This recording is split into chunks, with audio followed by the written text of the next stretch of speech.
আমি তো নবীকে বিশ্বাস করছি না, সেখানে নবীর কথা আমি কিভাবে বিশ্বাস করব? তাকে যখন আমি কোরআন থেকে দলিল দিব সে মানবে না, হাদিস থেকে দলিল দিব সে মানবে না। কেন? সে কোরআন হাদিস বিশ্বাস করে না। যেখানে তার ধারণা নবী তো মিথ্যা, তো কোরআন হাদিস সে কি মানবে? নাউজুবিল্লাহ।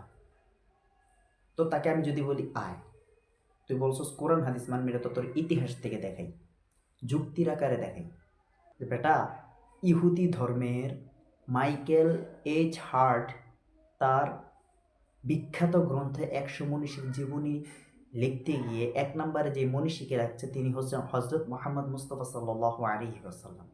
আর এই ইহুদি ধর্মের মাইকেল এইচ হার্ট ইহুদি ধর্মের, যে ইহুদিদের সম্পর্কে আল্লাহ তাআলা কোরআনুল কারিমে বলেন, ইয়া আইয়ুহাল্লাযীনা আমানু লা তাত্তাখিযুল ইয়াহুদ, হে মুমিনগণ তোমরা ইহুদিদেরকে বন্ধু হিসেবে গ্রহণ করো না।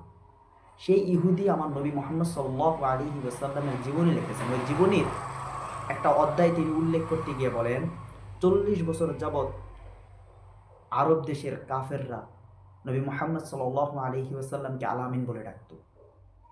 যেই নবী মুহাম্মদ সাল্লাল্লাহু আলাইহি ওয়াসাল্লাম 40 বছর সত্যের উপর প্রতিষ্ঠিত ছিলেন, তিনি বাকি 23 বছর মিথ্যা বহন করবেন, এটা তো হতেই পারে না। এটা পাগলও বিশ্বাস করবে না।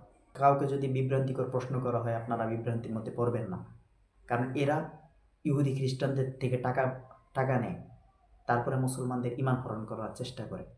এদের থেকে আল্লাহ আমাদেরকে হেফাজত করুন।